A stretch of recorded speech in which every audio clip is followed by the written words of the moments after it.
Hello and welcome. I would like to just briefly go through some of the names, the system of names that we use in botany, and some examples of pronunciation that I would recommend. I put this together mostly because I have some people who tend to be uncomfortable using scientific names, and they can be kind of daunting. They're unfamiliar when you first get started, and people don't always agree on how to pronounce them. So just thought I'd kind of give you a chance to see my examples of pronunciation and get you a chance to see some of the variation in names that we use. So when we talk about naming plants, this system of naming dates back to really the dawn of what we consider now as our current classification system, this system of having species names that are two names. We call this binomial nomenclature. And it really originated with this document, this book called Species Plantarum, published by Carl Linnaeus, a very important figure in establishing taxonomic categories, not only for plants, but for all living organisms. And the system that he started and his colleagues kind of helped him to start. This got going, and this is the system that we use today. So I have here an example. These are some pages from the Species Plantarum, or some entries. And this is really an important point of switching from an older system to a newer system as of 1750 or so. So in big all caps here, this is a genus name called Lithospermum. This is the entry for Lithospermum. These species are numbered, and they have in here a rather wordy description of these plants. So Carl Linnaeus did an important job of comparing plant species from around the world and giving them names and descriptions. And so this description is Lithospermum seminibus rugosis corollis vix calicum superantibus. That's a rather long description. Says rugose, with the species with rugose seeds, with a corolla scarcely longer than the calyx, basically. And that is how people were describing plant species up to this point.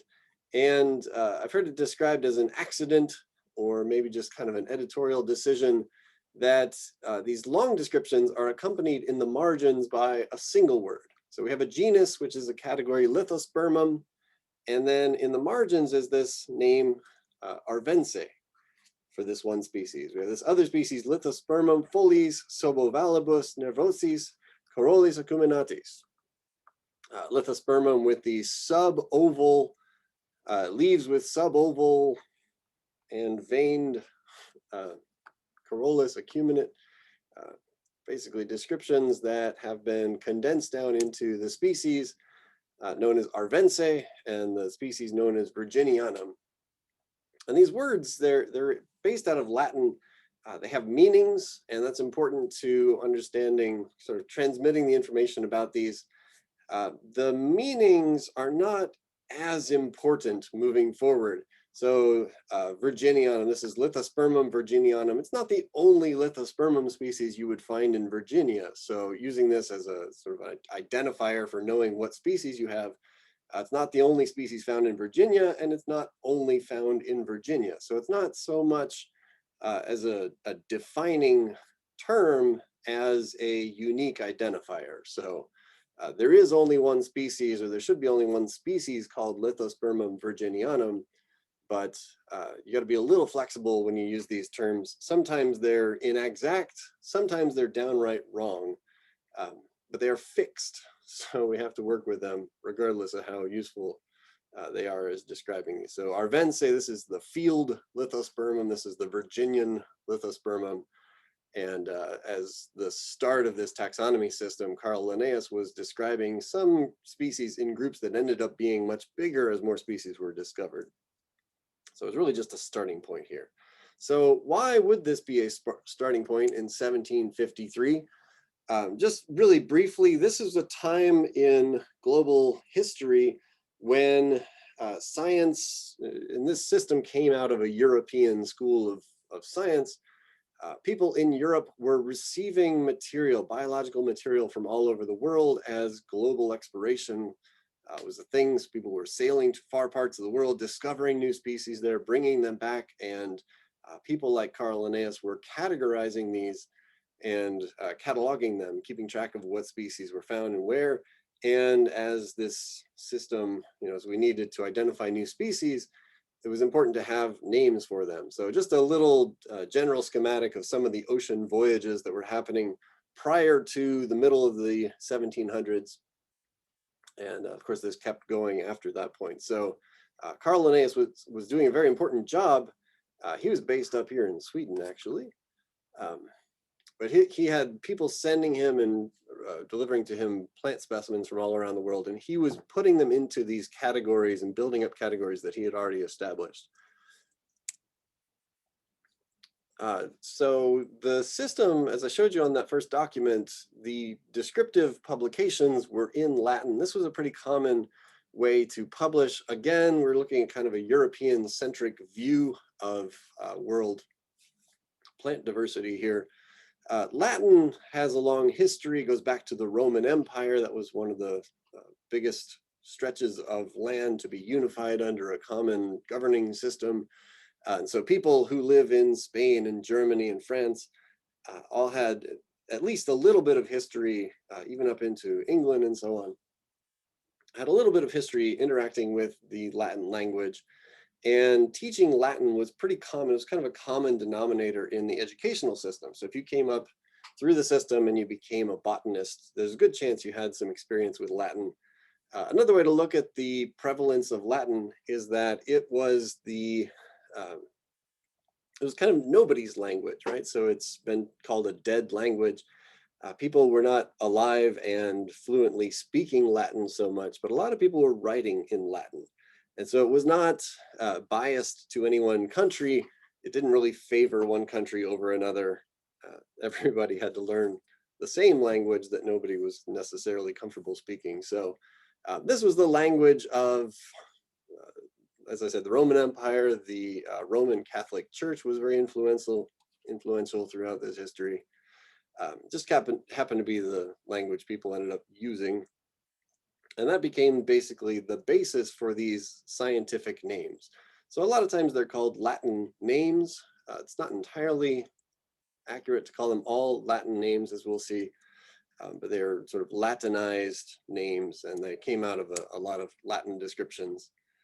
Let me skip over this real quick, but this basically shows that there's a whole lot of European languages. These people who were doing the European botany, their languages also had roots in Latin. So if you were speaking French or Italian or Spanish, your language had a lot of commonalities with Latin.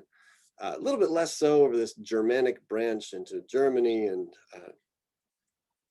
England would have had less in common with Latin, but still a little bit of a link to that. And as I said, we use this term to describe Latin names as a synonym for scientific names. They are not all directly from Latin. Some of them kind of scoot over from Greek. So people who have been educated through time, even through the Roman Empire, they were aware of the Greek language and probably also scholars of the Greek language. And so these ideas and terms, names came through also from Greek, sort of through Latin, and became part of some of these plant names as we see. So one would properly call these maybe Latinized. So a big reason of the Latinizing is that they are coming from a different alphabet. The Greek alphabet had different letters, and it gets transcribed into the Latin alphabet, the one we use in English, substituting some of these letters with the same sound in the Latin alphabet. So just a couple of examples here. There's a good chance you would run into a plant name that's got a Greek root, and here are some examples. So these are descriptive words. Ceratophyllum comes from Greek words keras and phyllon, so horn leaf. Euphorbia, euphorbia. If you wanted to maybe recognize your Greek roots from your Latin roots, I've chosen some words here that have some features that are pretty, can be kind of like flags for words coming out of Greek. So PH is a sound, this F sound made from the PH, phylum. That comes from this Greek letter phi. There's, let's see, CH is another one. This is from Greek letter chi, charis, charis. Words with H's and Y's, those tend to show up a little bit more in the Greek stem words. So ceratophyllum, euphorbia, hydrocharis, coming out of Greek. So pronouncing words, scientific names, there's going to be a lot in this presentation here that I'm going to give you my take on it, and it's not going to be a universal take. Some people are going to have different pronunciations for the words that I'm giving you here. And I'll just recommend that when you encounter somebody, most of our communications about scientific names happen through writing. And so we don't have to worry about how one person pronounces it over another person. But if you do happen to get into a conversation with somebody and you're saying the words differently than they are, that's kind of up to you how you want to do it. You can change the way you pronounce the word. You can try to convince the other person to pronounce it your way. You can each, agree to disagree, pronounce it your own way. I'll just say that just because, for the same reason that people don't always speak English the same way, even across parts of the United States, the same applies to scientific names. So you won't always see these pronounced exactly the same way. I'll try to give you my take on how the community interprets these names. So here's some examples of genus names. That's a lot of what I'm going to give you from here on out. And I've broken them down into their syllables and the recommended emphasis as you pronounce them. There's a policy, a tendency for people to pronounce, some people feel very strongly about this, pronouncing the third to last syllable. I've got a group down here at the bottom that are the third to last, otherwise known as the antepenultimate syllable. It's sort of like when you can pronounce that as the emphasized syllable. So dicanthelium, hydrocotyle, matricaria, plectocephalus, pycnanthemum, ranunculus. For each of these have a couple of syllables after the emphasized syllable. That goes back to pronunciation of the original Latin, although it's just not that simple, really. So I'd say over time you develop a use, you maybe hear somebody say the pronunciation, or you come up with a pronunciation that feels best to you. There's a whole bunch of these, and actually the majority of the ones in here have their emphasis on the second to last syllable. So that is also possible. One of those, I guess I've already given you this word, ceratophyllum. One of the reasons that you might choose to emphasize a different syllable than the third to last is if you have a compound construction that's made up of two words, and you have something like this phylum. Phylum refers to a leaf, so ceratophyllum kind of emphasizes that word change there between cerato and phylum. You could try out the alternative, which is the third to last, ceratophyllum. I don't know that I've heard anybody say that. Feel free to give it a shot. Another emphasis here I mentioned on this slide, this is about syllables. While you're pronouncing words, I strongly recommend that you give a syllable to each new vowel sound. So cotoneaster. This is kind of tempting, I think, to pronounce this as cotton Easter. That's one that people often get flagged for. So cotoneaster, menispermum, parthenocissus, physocarpus, potamogeton, proserpinaca, and then I've given you those other ones already. So mostly I just wanted to give you lots of names in here. You can hear me say them. You can maybe develop a sense for how to pronounce the words, and maybe develop some questions for me. Another part of these words coming out of Latin and Greek is that they come with an inherent gender. So in both Latin and Greek, and this is something that is borne out in modern day German, there are nouns that have gender to them. So if you have a gendered noun, that gendered noun also would go along with a gendered adjective. So a species binomial has a genus name and a species name, and they have to match in their gender. So one of the things you can maybe notice in the names, there's some common endings. Again, it's just not that simple, but this US ending often appears in masculine gendered words. So echinoderus, ranunculus, juncus, so ending with the masculine US ending, but then a bunch that are not following that rule. So aster, erigeron, panax, senecio. Sometimes you see that US in the adjectival species name also. So Americanus, annuus, furcatus, and then other examples here, acris, gerardii, interior, perennis. I don't know if I've got a place to cover this. Otherwise, this I ending is a name, that's an adjective based on a person's name. So gerardii, it's sort of a system where they turn a person's name that's not Latin, sort of turn it into Latin and then make it a possessive. So that's where you get this I shows up at the end. So gerardii, natalii, sullivantii, those are all possessive adjectives. And that same formation goes for all three genders here, masculine, feminine, neuter. Okay, so masculine, I guess the one flag maybe is this US ending, but of course not always absolute. Feminine is sometimes ends in an A, so Michela, Veronica. Here we have the adjectives capitata, japonica, rubra, spicata, and a bunch of other examples as well that are not A's. So these are feminine genus names: Carex, Hydrocharis, Impatiens, Nelumbo, Quercus, really throwing everything for a loop here. Quercus has the US ending, but that is treated as a feminine noun.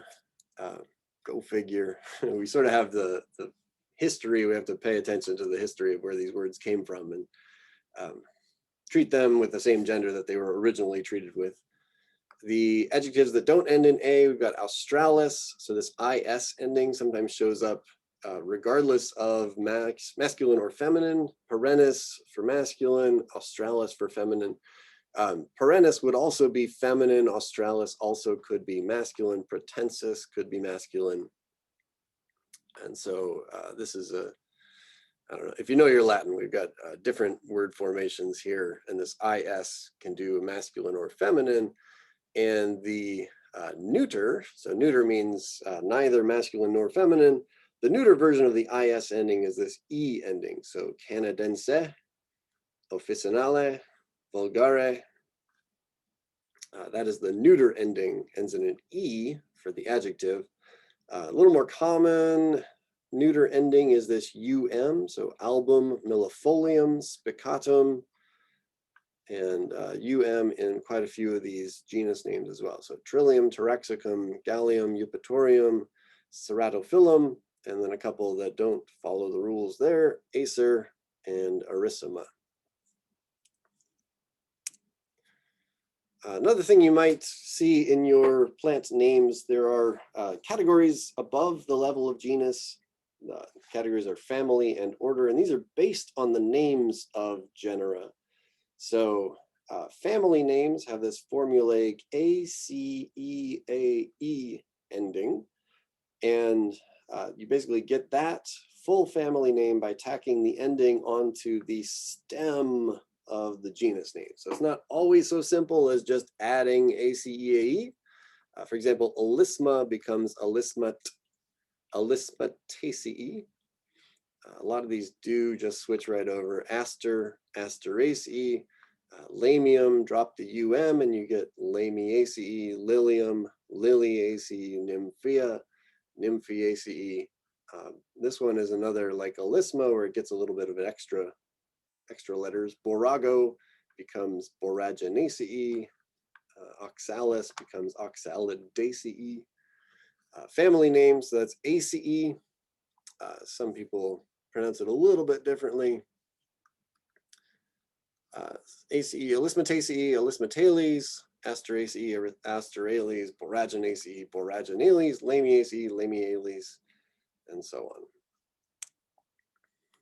All right, so I think I've pretty well walked you through these, but if you have a species binomial, it consists of two words. The capitalized word is the genus, and the always lowercase word after it is the species name or specific epithet. A lot of people like to remind you that the species name specifically, if you're going to talk about a plant species, you're talking about this binomial all as one concept. So all these two-word combinations, that is the full species name. So Actea rubra, Astragalus alpinus, Berberis thunbergii, Bouteloua curtipendula, Hudsonia tomentosa, Myosotis laxa, Parthenium integrifolium. You can see maybe a little bit of that gender agreement between the genus and the species name, the species epithet, although not always. And so the genus name, sometimes these are kind of a noun construction. Myosotis is mouse, mouse ear. Some of them named for people, Hudsonia. And the other, the specific epithet is a little more adjectival. So integrifolium, entire leaves, that's what that means in Latin. Laxa, lax is sort of like limp or relaxed. Tomentosa describes the hair covering on this plant. Curtipendula, curt for short, pendulous. Thunbergii, alpine, so growing in alpine regions. Rubra for red. I could go through a lot of these. Basically, I think to know the meaning of a lot of these adjectival epithets would require you to be comfortable with the terminology for describing plant parts, and so that's kind of born out of that. So if you understand terms for shape and hairiness and things like that, those can translate into useful knowledge for knowing what a species name means. Just threw a few on here that you might encounter as colors. So there's a Latin root for color and Greek root for color, and sometimes you see these different combinations. So this first column here of examples is Latin color examples, and then Greek-based color examples. So albiflora, nigrescens, rubrum, flava, virigula, cerulea, atropurpureus, leucanthemum, melanocarpa, erythropoda, xanthophyllum, chlorantha, cyanus, porphyra. And the rest of this, I've just got a whole bunch of genus names, mostly ones you can find in Wisconsin. That's kind of skewed toward Wisconsin plants. We're going to walk you through them. I'm going to say the words and try to call out if I see anything that looks like it's breaking the rules, or sometimes maybe I feel myself relaxing the rules every once in a while. So A, genera, abies. So this is one that I think does kind of break the rules. I feel myself saying that, and it just doesn't feel like I'm following the rules, but I believe that's the most common pronunciation. This is the genus of fir trees. So abies, hard, long A sound. Acer, same thing. I think that's how most people would say it. Acer, not acer. Acer, acarus. So a little more common to hear that ah sound. Alisma, allium, ambrosia, ancusa, androsas. I had to look this one up. It's not so comfortable for me to say. So androsas is apparently how most people say this. Andropogon or andropogon. There's one I just can't sit on one side or the other of that. So the pogon is actually a word for beard, so man's beard. Andropogon or andropogon, they kind of almost closely roll off the tongue about the same. I'd probably side with andropogon there. So the key, some of you will disagree with how I'm pronouncing words here. I'd say the key is to settle on a pronunciation and say it with confidence, and every once in a while be prepared to have someone disagree with you, maybe convince you, maybe you just want to say words that people hear and they sound familiar, so that makes you want to say them like other people around you say them.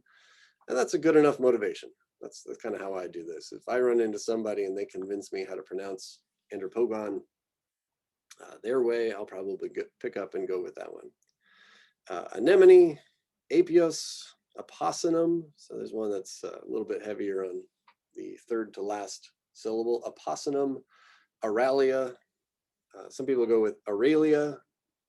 Again, kind of I think we tend to fall into our native language, like vowel pronunciations in particular. So Auralia or Aurelia.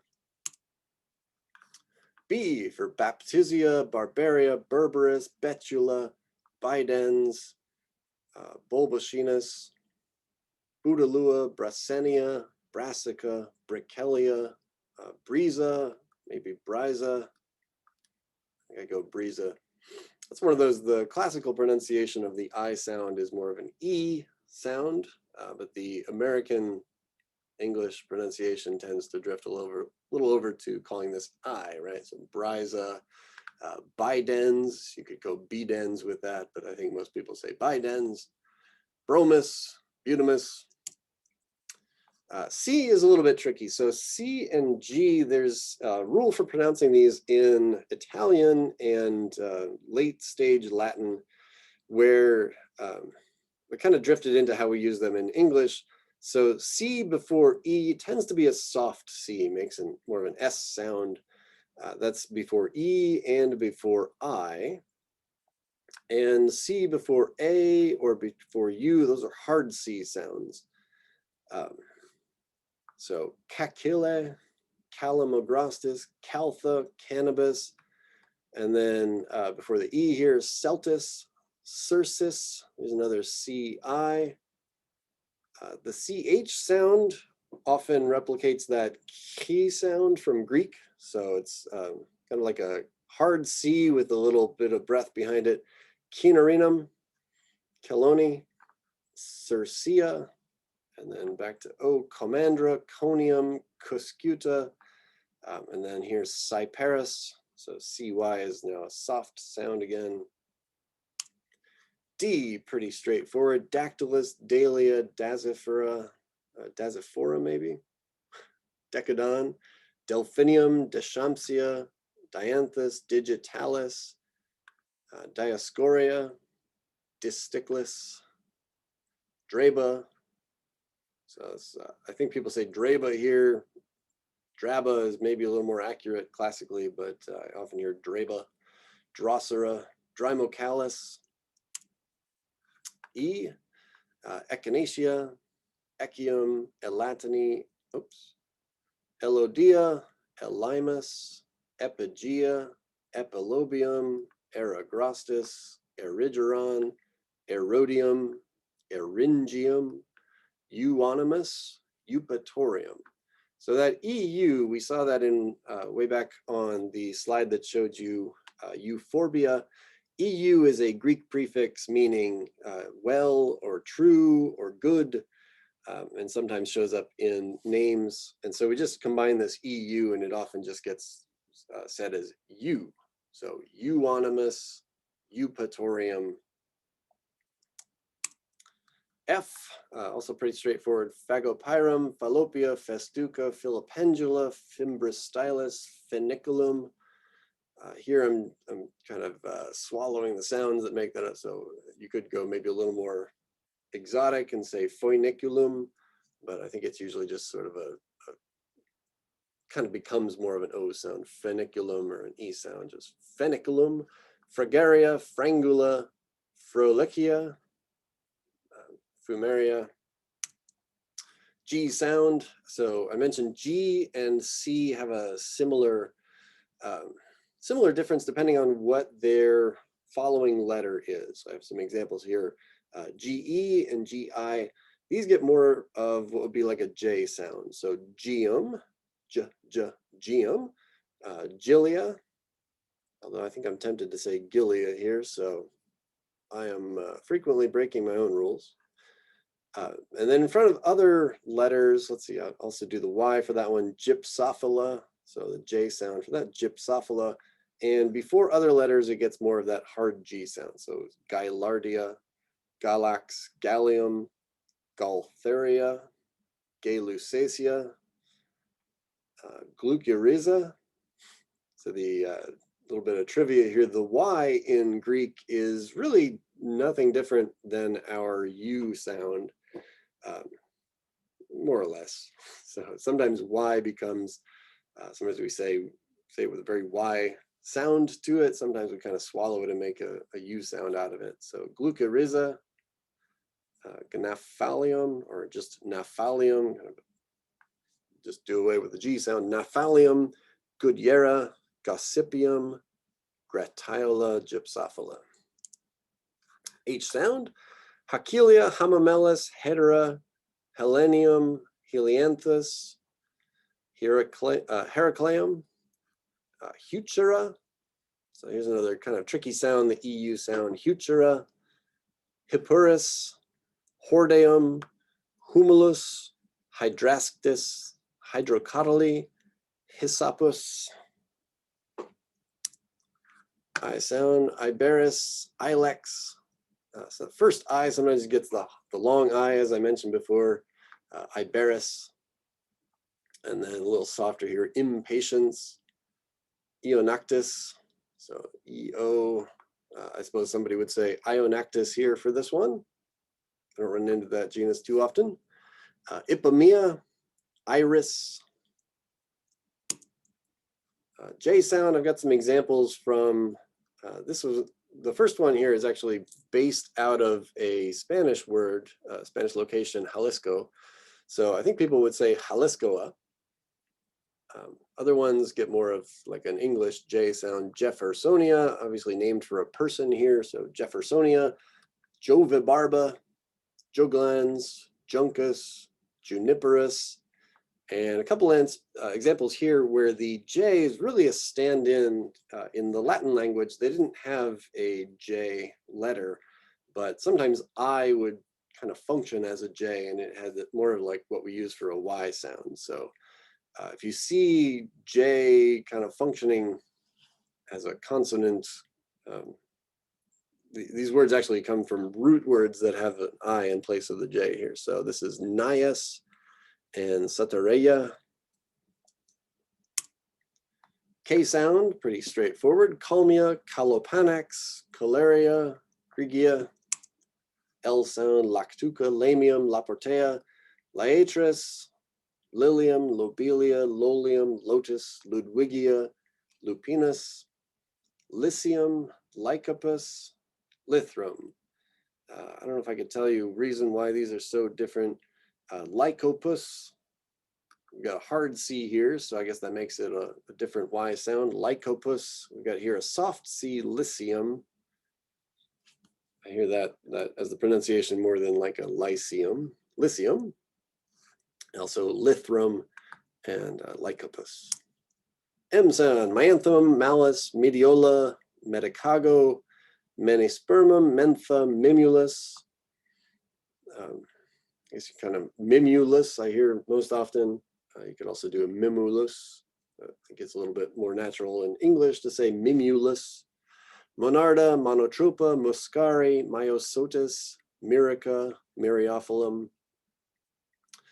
So here's another one, Myosotis. This kind of emphasizes the Y sound a little more, Myosotis, and this is a little more subdued, Myrica, Myriophyllum. And here's another one, so I said it twice in two different readings, Myriophyllum or Myriophyllum. I don't know if I've landed on which way to pronounce that one myself. N for nasturtium, sorry. So it's sort of a English construction. Nasturtium is how people usually say that, I think. Nepeta, same thing's going on here. Nicotiana, it's this TI thing we do in English. Nicotiana. You could also do Nicotiana, but I believe most people are going with Nicotiana. Nufar, Nymphea, Nissa. Oh, Ossimum, Enothera is how this one gets said. So it's kind of the two vowel construction becomes a longer E here. Enothera. Opuntia. There's that TI sound again. Opuntia. Orobunki. Or bunke. Oryza. Osmorhiza. Oxalis. Oxypolis. Oxytropis. Maybe go with Oxytropis here, but I've heard Oxytropis. P. Pachyra, Parthenocissus, Pediomelum, Peltandra, Penstemon, Petasites. Not sure I've heard this one said. Petasites, Petacides, Phragmites, Physalis, Picea, Pinus is a fun one. This one, if you say it in English, right, you're calling to mind the pine tree. So people tend to say Pinus. People in other languages will say Pinus for that one. And some people giggle. Polygola, Telia. So this is, we just kind of take the P away, just call that one Telia. Another soft Y here, Pycnanthemum. Q, I don't have a lot of examples. It behaves a lot like it does in English. QU gets you the quercus sound. R for ranunculus, Raphanus, Reseda, Rhamnus, Rexia, Rhodotypus, Rus, Ribes. I don't know, I just think people are doing the English long I here. Ribes, Robinia, Rosa, Rotala, Rubus, Rupia. S for Sagittarius, Salix. There's another one, kind of an English construction of long A here. Salix, I hear more often than say Salix. Salix. Salvia, Scrofularia, Sicarigera, Senecio, Silene, so long I there. Silene is how most people say that, I think. Sicimbrium, Sium, here's a more classical Sium, I think is what I hear instead of say Sium. So Sium, Smilax, there's another long English I. Soncus, Stachys, Swida. I'm not running into that one too much. T. Tagetes, Taxus, Teucrium, Thalictrum, Thlaspi, Thuja, or Thuja. You go with either one on that one. Tiarella, Torillus, Toxicodendron, Trappa. I don't think I hear Trapa, but I'm sure somebody says it that way. Trifolium, Tsuga, so kind of a Tsuga. Roll them together. Some people might just go with the S sound there. Suga. Typha. U for ulmus, urtica, utricularia, uvularia. I think there's kind of a tendency to say the letter, like say the sound U. Utricularia, uvularia, uvularia, uvularia, utricularia. I think I mostly hear this as utricularia. I think some people will argue that we have rules. I would say we have habits more than rules. Lots of rules, and then a few habits that sometimes override the rules. V, Vaccinium, Valeriana, Vallisneria, Ventinata, Verbascum, Verbena, Vernonia, Veronica, Viburnum, Vicia, Vinca toxicum, Viola, Vitus.